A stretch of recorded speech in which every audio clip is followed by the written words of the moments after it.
Welcome to KSP. It is Thanksgiving Day, early in the morning, so I'm going to be a little bit quieter than normal because my wife's still asleep in the next room. So looking at my tech tree, I was able to unlock these rover wheels here, the ruggedized ones and the big giant monster truck ones. So now all I got left is a bunch of A's, 5-meter fairing bits. I have the Mark III cockpit, which I never use, and some adapters, which I never use, although it'll look pretty awesome when 0.9 beta comes out, because the Mark III snapshot picture of what the stuff's supposed to look like is awesome. So, what do we have for a mission we can do today? Do I have anything on Minmus at all? Active. And I'm thinking eventually I'm going to have to do this mission here.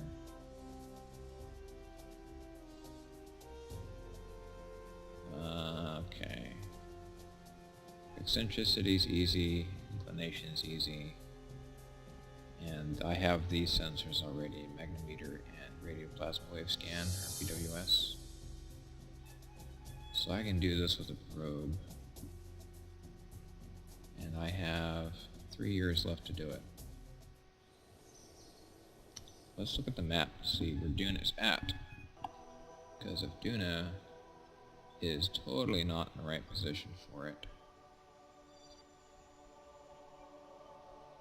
I think Duna needs to be here. Wish I had my notes. I have a binder full of, not binders full of women, but I have binder full of notations and stuff that I use for transfers.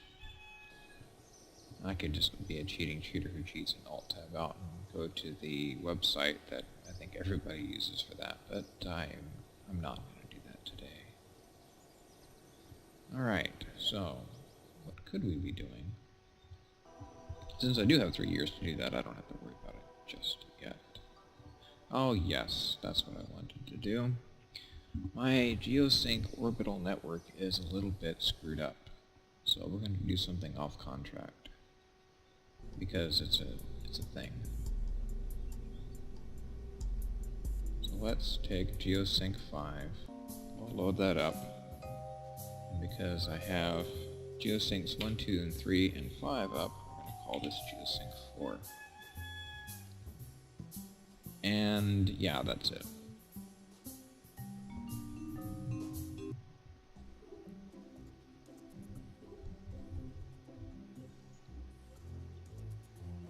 So I discovered while listening to myself play back, I get this weird clunky sound. It's because the mic arm on my headset likes moving.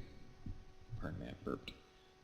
But I can't hear it when it happens in my head, in my ears. It only the microphone picks it up, which is really irritating. So I'm thinking, oh yeah, this is going to sound great, and it's not. So hey, free headset, and it was a lot better mic quality than what I was using before. So I guess I just have to deal with it. I don't need to be going quite that fast yet.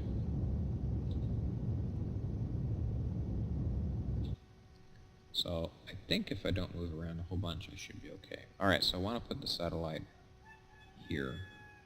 I also could do it here if I wanted to.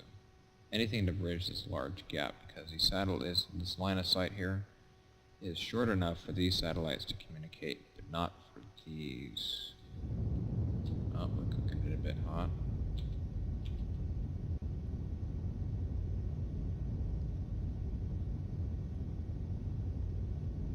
So yeah, pretty standard probe. Let's turn on void data.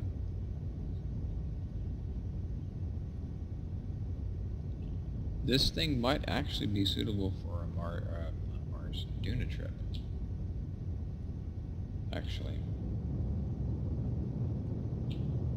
Because if you can get to Minmus, or to the moon and back, if you have about 8,000 meters per second delta V when you launch, you can do one-way trip to Minmus. this, or to Yuna fairly easy. You can go to Eve with that. Do some aero braking, get yourself in orbit, get some delicious science results.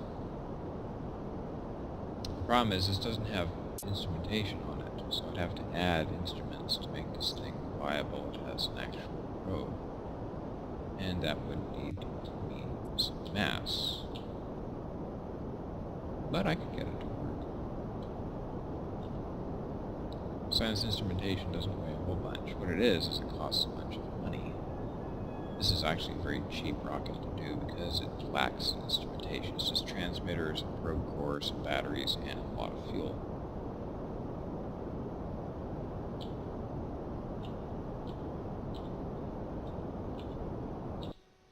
So what I'll end up doing is I'm just going to burn prograde all the way until I get geosync altitude. Because I have lots of fuel here to do that with. And only use the stage fuel here to make it actually geosync.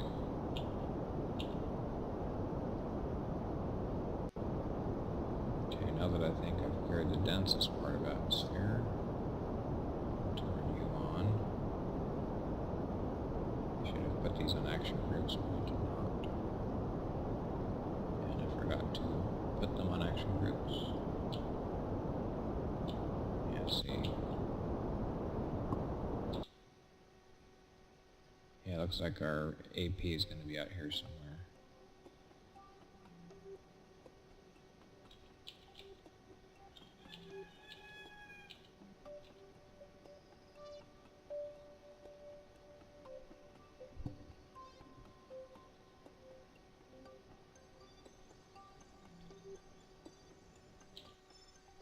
Okay, they already got a periapsis. We'll just sneak our way up there. 868, right? That's what it's supposed to be. Oh, too much. It's okay, we can fix it once we get there. It's not a big deal. And you see some of the satellites are actually a little bit beyond it, because their orbits are not perfectly circular, and they don't need to be, because it's all about the orbital period. Alright. So when we get out there, we'll do at least a burn to raise our periapsis out a whole bunch. And that's it. That's all we'll do for now. So I'm not sure if it's going to space out my stuff enough. This will make it so I have an orbital period of less than 6 hours. Like probably 4, 5 or something. And then I can figure out when I want to do my kick-out burn to actually raise my PE out to geosync. And that'll be good. So let's get out there.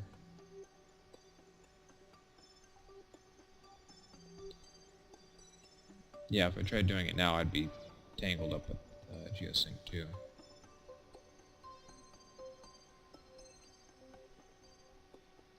Okay.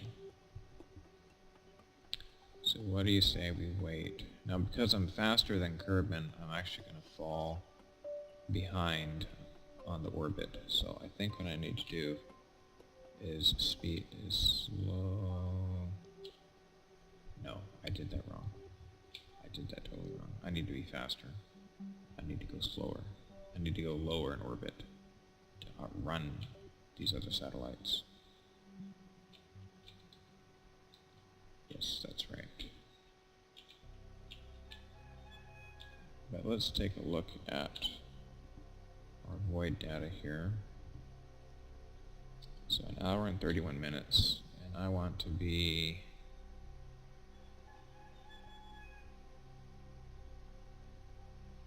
right about here. So let's do a 5-hour orbit.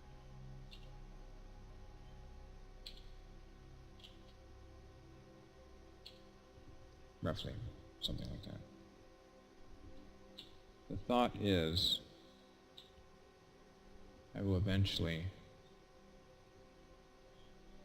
Yeah, see? I'm going faster than satellite, which means I eventually will get comms. There we go. With that guy. And since I have comms with the relay... Oh, I missed it. Darn it. Well, we can fix that. Easy enough to fix. It'll just look really derpy and stupid. But we can get ourselves a 6-hour period. That's what I get for not paying attention.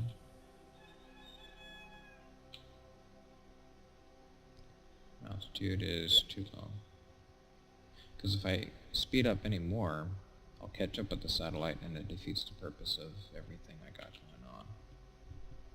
So let's turn node or void back on.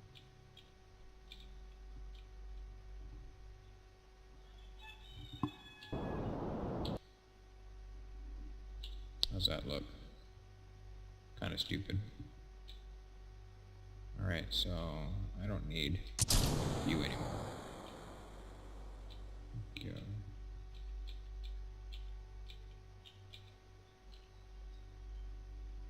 So yeah, I kind of overcooked this design. Meaning I can get it essentially anywhere I wanted.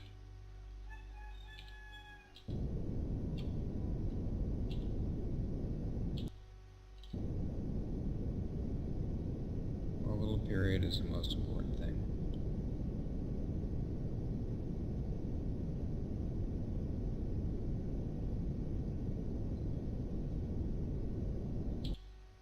Here we go. That's our relay. And I still have comms. I have a 0.02 second delay because I am bouncing it off Geosync 2. Yeah, let's just rename you. We'll call you Geosync 3. Similar design a little bit. Actually, it's the same thing, isn't it?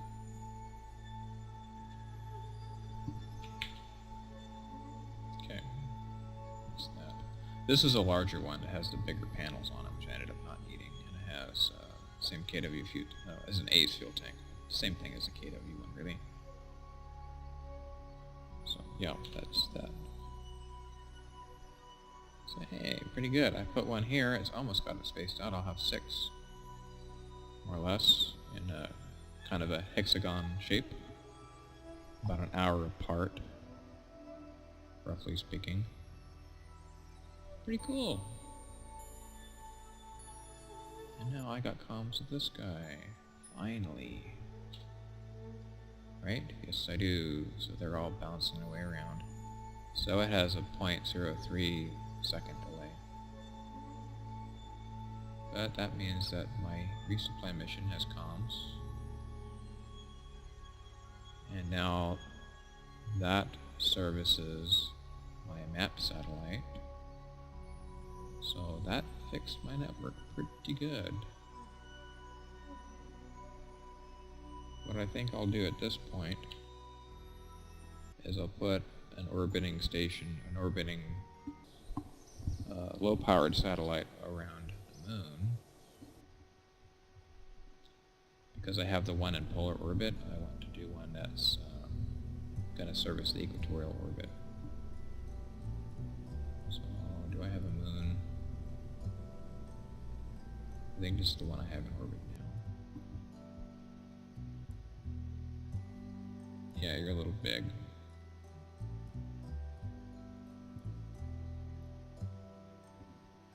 You got plenty of delta V. In fact, you probably have too much delta V.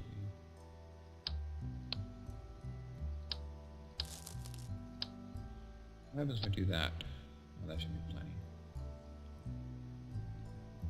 Okay, I probably do not need this humongous transmitter. I can get by with the little guy here.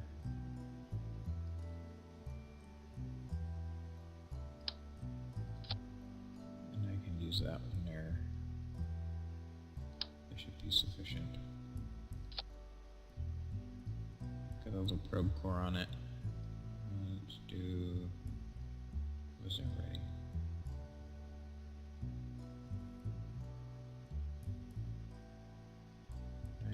I really don't. Is it 60 billion? 350 billion? 400 billion?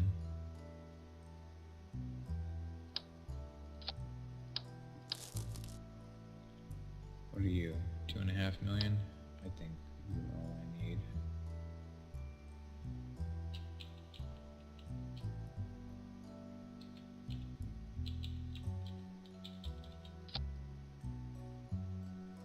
Why do I have sensors on you? I don't. Actually, I could put on a gravimeter. Because why not?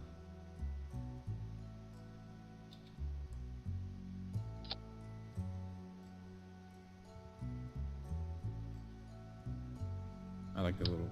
This is the new parts for the orbital science. This is the rover science bits that they added. A little glue canister, a little surface mount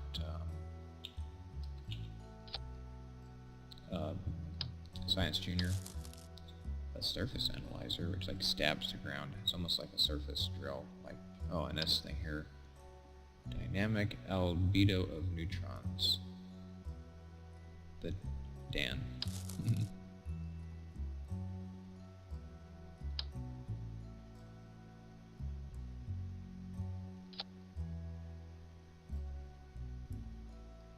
So yeah, we'll just do that. That should be enough. That's all the science and instrumentation we'll have on that guy. Actually, no, I can't put it down here because these panels are going to fold up away from it. The hinge point's up here. Yeah, I can have you there. No big deal. I could actually have you down here just for giggles, right? Yeah.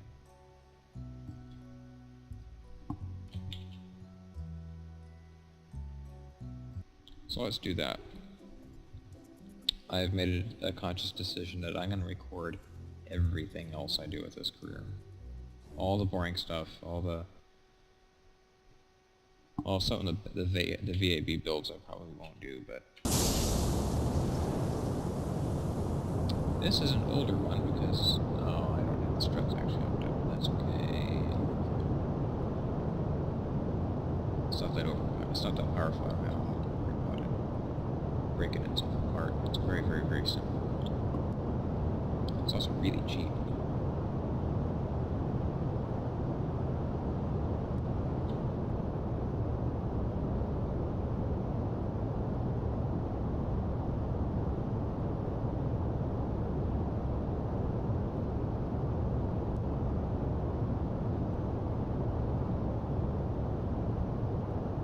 These are my favorite little A's Galaxy VR2 engines.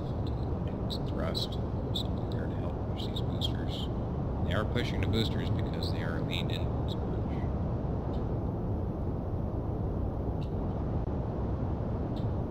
And you can actually see the angle on the boosters change when I adjust the thrust. This is really cooking.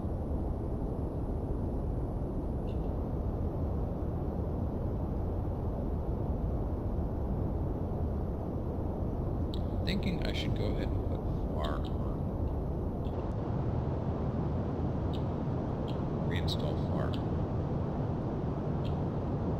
Could edit a nice element to gameplay. Why did I do that? I don't have, this isn't a demo.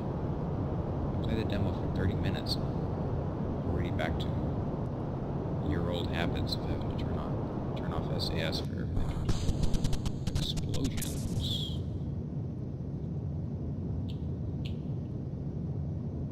Explosions are good for YouTube ratings. So is fire.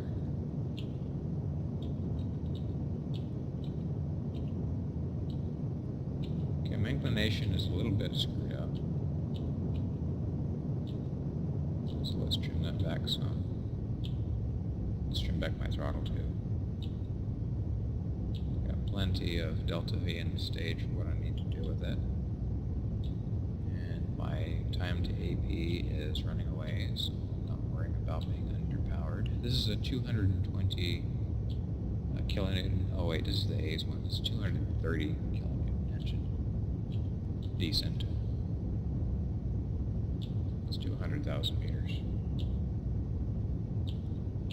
Our altitude. 92, 84, 5, 6. Yeah, I can count. Oh, yes, that stupid thing. Oh, that'll be fun. Hopefully,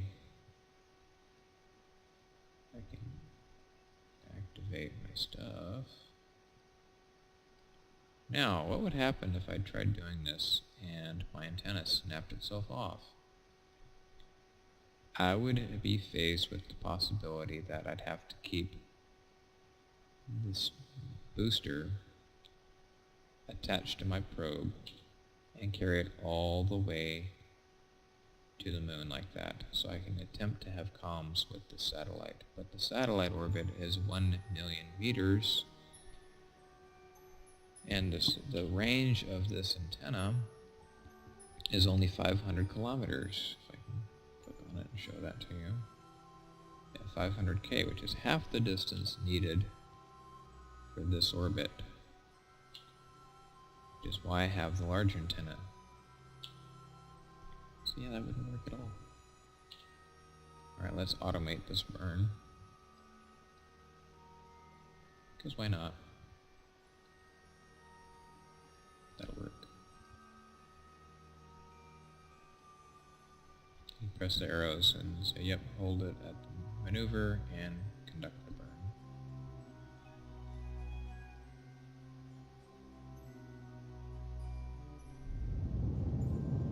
And it does it all for us. Is awesome.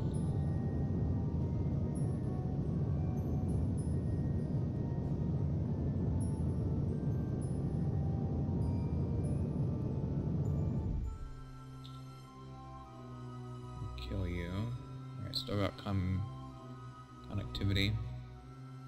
So I'll get back over here. We'll do our moon maneuver. So all this is pretty much done by remote control. Literally, because it's remote tech. What's that, 189? That's decent, I suppose. Let's go a little less because the engine is going to 833, and I have 1.69, so yeah, even if my antenna mysteriously snaps off and stuff, I'll be okay.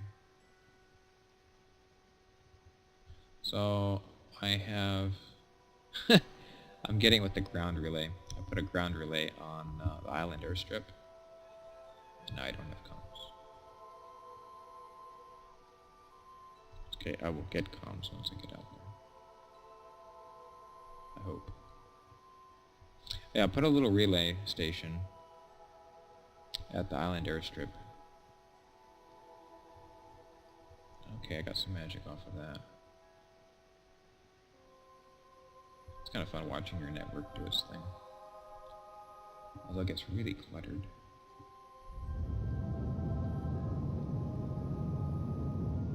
So yeah, I can just do active links.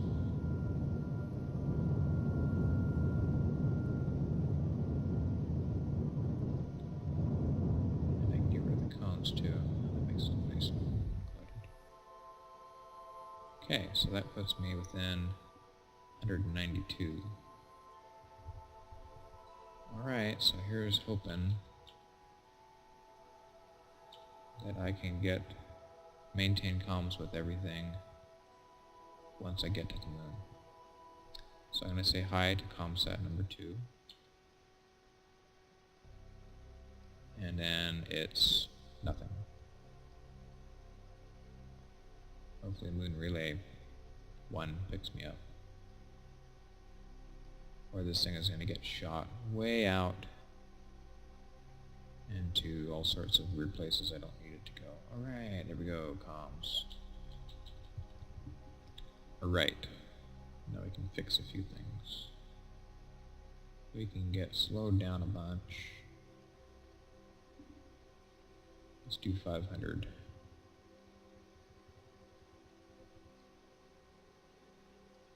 $500,000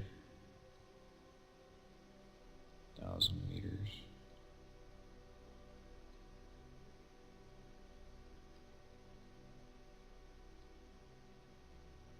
Good enough. Actually, let's do that with the stage engine here.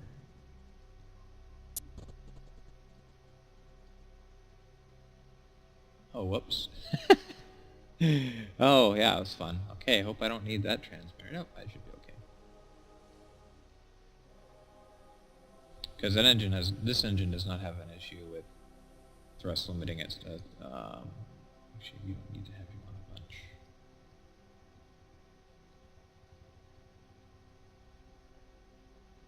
What? No engine to carry out. There we go. Do it anyway. See you guys. Alright, that didn't work quite as well as I thought it would, but anyway. It's okay. I never actually activated the engine.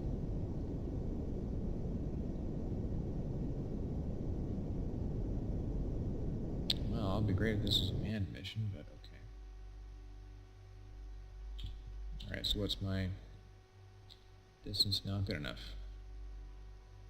Alright, so now what I'm trying to do is figure out where it crosses the moon's equatorial plane.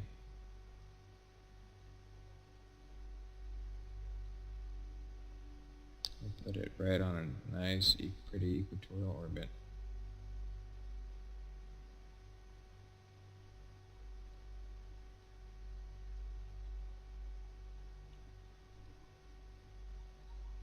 Do it quickly.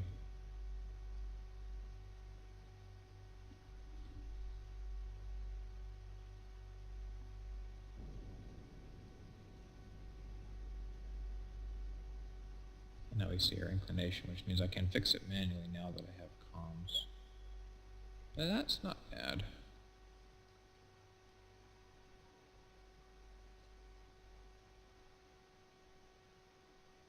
I see 514, yeah, might as well just call that good. I don't want to go any higher than that.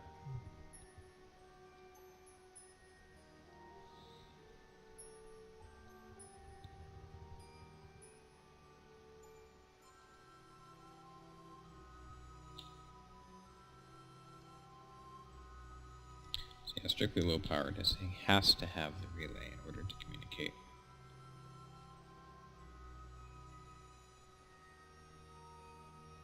So it only has comms sometimes.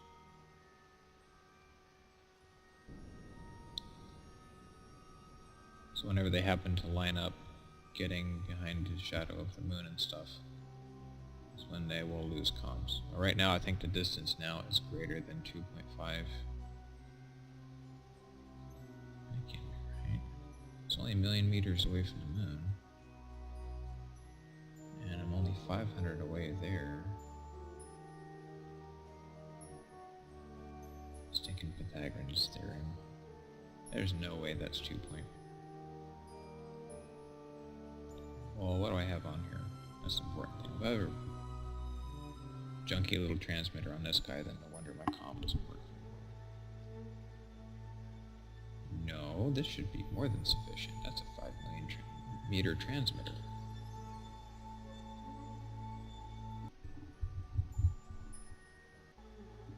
Psi, this is 2.5.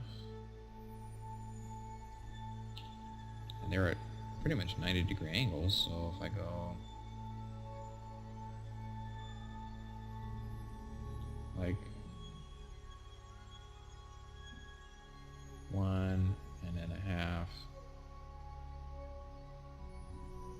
Just making math. Pardon me while I do some math. Not my head, because I don't do math in my head very well. So if I do, I'm just do kilometers, so I do 1,000 times itself, I get 1 million. Duh. Okay. Let's do 500 and times itself, I get 250,000. So I do 125,000, and I square root that.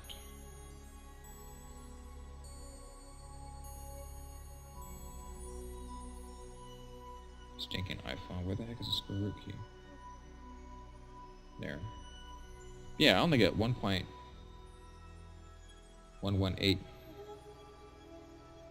million meters, which is way less than what that transmitter is supposed to be rated for.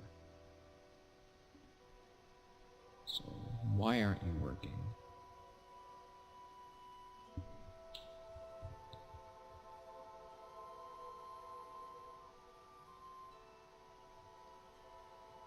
Can I actually select the part? Yeah, that's so weird. I got so much more extra range on this thing.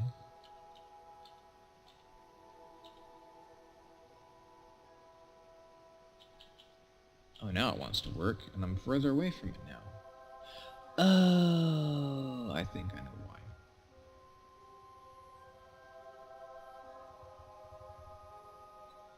I didn't have line of sight with KSC on the relay. Right?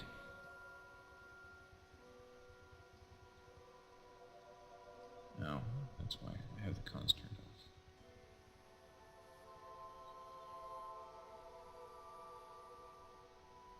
Well, if I target MapSat instead? Because MapSat has connectivity with everything, I believe, right? Ah, comms are so confusing.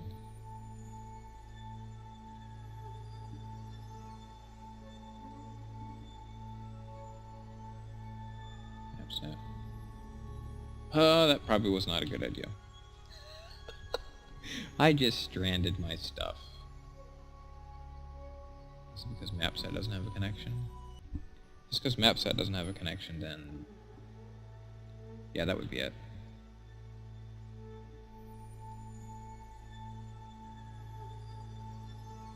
This lacks a connection right now. So if I get a connection... okay. Oh no, I still don't have it.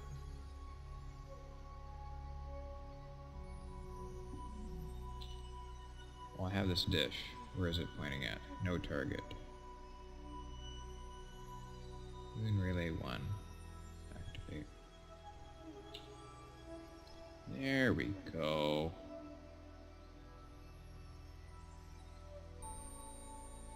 Well, what I could do is I could just say moon.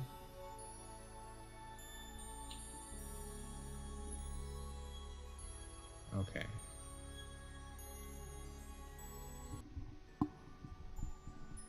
Because I got cones of, no, that still didn't work. Nope, nope, nope. As a repeat of the last episode I tried doing.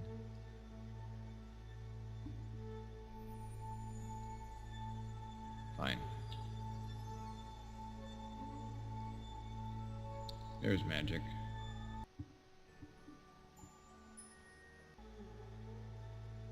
Yay, connection. Hooray. Alright. So I got this 0.06 second delay. And now I finally have comm. So that's a bit convoluted. Maybe I need to put another polar orbit satellite around Kerbin. Just to make sure. Yeah, so I got a window here. Yeah, don't try that at home, kids. That was embarrassing. So I think that wraps it up for now. I will send up another satellite. That looks funky. I have to fix that. That was really dumb. I will send up another satellite into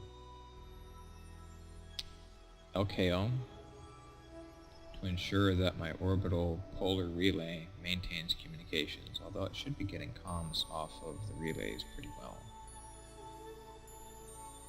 So that wraps it up for now. Thank you for watching and have a happy Thanksgiving Day.